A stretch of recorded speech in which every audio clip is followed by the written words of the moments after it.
Bonjour, revenons dans la salle de la Joconde avec cette toile de Tintoret. Vous pourrez également observer ses portraits. Tintoret a réalisé de nombreux décors monumentaux, c'est la raison pour laquelle la plupart de ses œuvres sont à Venise.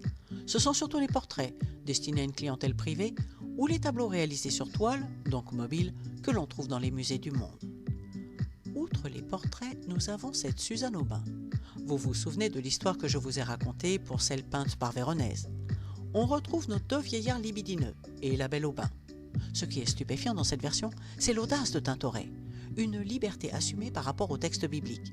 Regardez, on voit une servante qui fait une pédicure à Suzanne, un détail d'une incroyable sensualité et modernité. Le tableau qui nous occupe aujourd'hui, c'est en fait une esquisse. Voyez la taille? Et à l'huile, il a dû y passer un temps fou. Il faut dire que la version définitive constitue à l'heure actuelle la plus grande œuvre au monde réalisée sur toile et encore visible sur son site d'origine, plus de 242 mètres carrés. Cette esquisse répond à une commande pour le Palais des Doges de Venise. On connaît bien l'endroit, puisque deux des œuvres de Véronèse au Louvre y étaient destinées. Lors du second incendie tragique de 1577, de nombreux décors sont détruits, et on convoque les peintres pour en faire de nouveaux. Cette fois, c'est pour la salle du Grand Conseil. Le lieu à décorer grandiose et prestigieux puisqu'il surplombe le tribunal où siégeait le doge. L'intitulé de la commande est un couronnement de la Vierge en symbiose avec le paradis. Et justement, la thématique du paradis, c'est ce qu'il y avait avant. Une fresque réalisée entre 1365 et 68 par Guariento. Comme toujours, pour une œuvre aussi importante, on met les artistes en concurrence. En 1582, l'esquisse proposée par Tintoret est refusée, parce qu'il a déjà 68 ans, et que l'on craint qu'il ne puisse mener le projet à son terme.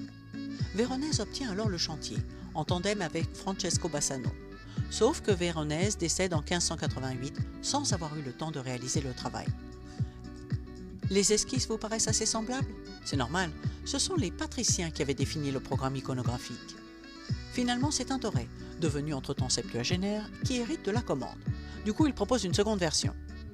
On décide aussi que le travail ne sera pas fait à fresque, mais sur toile. Pour l'occasion, Tintoret investit une grande salle de la Scuola Vecchia, près de chez lui. Il préparait les toiles minutieusement avant qu'elles ne soient assemblées sur le mur. En raison de son âge, Tintoret ne pouvait pas monter et descendre perpétuellement de l'échafaudage. C'est donc son atelier, dirigé par son fils, et à l'aide de son esquisse, qui fera la majeure partie des finitions. Au bout de 6 ans, le chantier est terminé. À présent, on va confronter l'esquisse du Louvre avec la version finale du Palais des Doges. L'action se passe dans les cieux. S'il n'y a pas d'architecture, on sent bien que l'espace composé de nuages est construit. Une superposition d'ellipses plus larges en bas qui deviennent de plus en plus petites au fur et à mesure qu'on progresse dans les cieux. Sur les cercles du bas sont les personnages les moins importants et en haut les plus importants. Les personnages sont donc placés de manière hiérarchique. Ainsi, au sommet de cette pyramide nébuleuse, on trouve les personnages principaux. Jésus en train de couronner la Vierge, sa mère. Dans la version finale, il n'y a plus de couronnement. Jésus tient un orbe, la terre, surmonté d'une croix. C'est ainsi qu'on représentait le monde chrétien. Dieu est toujours là avec la colombe. Cette thématique du couronnement n'est pas un sujet biblique. C'est une idée qui a été diffusée par la légende dorée de Jacques de Voragine, un ouvrage qui raconte la vie d'environ 150 saints. Et le chapitre dédié à la Vierge évoque son couronnement. Cette croyance a probablement été inspirée par la vision de la femme et du dragon dans l'Apocalypse de Saint Jean.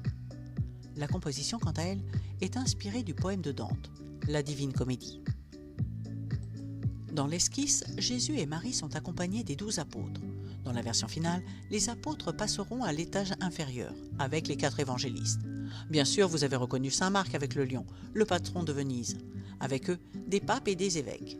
Dans la version finale, les archanges Gabriel et Michel font le lien entre les cercles du haut et celui du dessous. Gabriel, avec une fleur de lys, évoque la pureté, et Michel brandit la balance qui sert à la pesée des âmes. Dans le dernier cercle sont concentrés les anges musiciens, accompagnés d'autres ecclésiastiques. Ils perdent cette place d'honneur dans la version finale, où ils seront disséminés parmi la foule. Sur ce même cercle, les soldats symbolisent la puissance militaire de Venise. Ils seront moins présents et moins nombreux dans la version finale, sans doute pour insister sur la volonté pacifiste de la cité. La version finale est donc très différente des deux esquisses. La première, celle du Louvre, est la plus aérée, moins sombre, peut-être aussi la plus libre, et donne un réel sentiment d'ascension. La version définitive, certes pleine de vie et de mouvement, fait plutôt penser à une cohue. On pourrait se demander pourquoi les dirigeants de Venise ont commandé une scène biblique pour cette salle. Comme nous l'avons vu avec Véronèse, ces représentations servaient à encenser, glorifier, voire diviniser les dirigeants de la ville. C'était comme si le doge et autres administrateurs de la ville recevaient leur pouvoir d'en haut. Ça ne vous rappelle pas notre monarchie de droit divin ? Ces représentations sous-entendaient aussi que les décisions prises par le doge étaient les bonnes, puisque soufflées par les saints. En somme, le message à lire était le suivant. Vous voyez, nous sommes élus pour diriger la ville. Nous sommes bien conseillés, de sorte que la ville est correctement administrée. Venise est donc à l'image de cette représentation. C'est un paradis, et ce grâce à son gouvernement. Nous. D'ailleurs, tout en haut, on voit une ouverture lumineuse, trouée par laquelle Dieu envoie sa grâce au doge, et par extension aux habitants de Venise. L'apparence d'un dernier jugement rappelait que les dirigeants de la ville avaient conscience qu'ils devaient être scrupuleux et intègres, car sinon, il y aurait des conséquences. Voilà, j'espère avoir satisfait la demande de la personne qui voulait en savoir plus sur Tintoret, ainsi qu'à vous tous qui m'avez accordé votre attention. Nous nous retrouverons la semaine prochaine pour un épisode un peu particulier.